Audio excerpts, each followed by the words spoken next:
எந்த பிரச்சனையும் கிடையாது. ஆனால் பில்டப் கொடுப்பது என்பது மிக பயங்கரமாக கொடுக்கிறார்கள். அதுதான் அது ஏற்றுக்கொள்ள முடியாத ஒரு பில்டப்.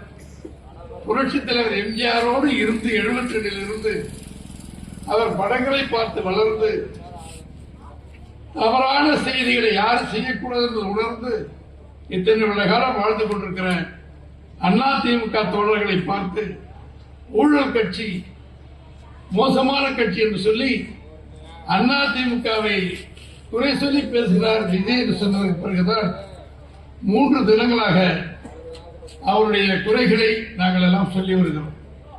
ஊழல் என்று எங்களை பார்த்து சொல்லுகிற திரு விஜய் அவர்களை, நீங்கள் வாங்குகிற சம்பளம் எவ்வளவு, உண்மையிலே ஒரிஜினலாக ஒயிட்டில் வாங்குவது எவ்வளவு, பிளாக்கில் வாங்குவது எவ்வளவு, அதற்கு நீங்கள் கட்டிய வரி எவ்வளவு, மீதி பணம் எங்கே வைத்திருக்கிறீர்கள் என்று கேள்வி கேட்க அங்கங்கே ஒரு மூளை உள்ளவர்கள் பேசுகிறவர்கள் கேட்டிருக்கிறோம். நானும் கூட கேட்கிறேன். ஆனால் இன்றைக்கு ஒரு படத்திலே வருமானத்தை குறைத்தார் என்று சொல்லி 1.5 கோடி ரூபாய் அவருக்கு அபராதத்தை வருமான வரித்துறை அந்த துறை சம்பந்தப்பட்ட போட்டிருக்காங்க. கேஸ் நடந்துகிட்டு இருக்கு. அது இல்லை, நான் கொடுக்க முடியாதுன்னு சொல்றது வழக்கு, நீ கொடுத்தாங்கிறதுக்கு வழக்கு அது நடக்குது.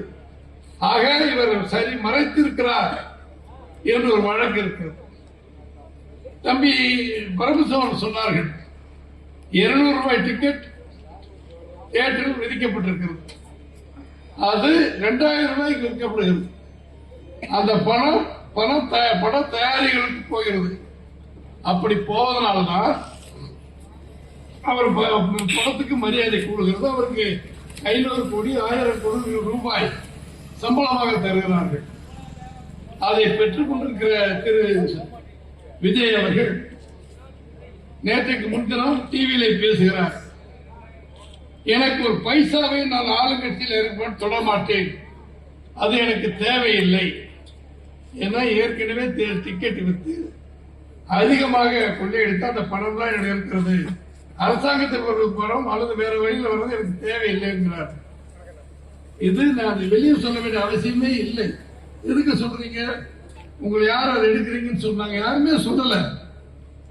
நீங்க இவர் யார் இந்த தமிழ்நாட்டில் 1947 சுதந்திரம் வந்து 67 வரை இந்த நாட்டை ஆண்டவர்கள் காங்கிரஸ் திரு காமராஜ் அவர்கள், பக்தவச்சலம் அவர்கள் மற்றும் தலைவர்கள், அங்கே டெல்லியில திரு ஜவஹர்லால் நேரு அவர்கள், அவருக்கு பின்னால் இந்திரா காந்தி அம்மையார், ராஜீவ் காந்தி, இவ்வளவு பேர் இருக்காங்க.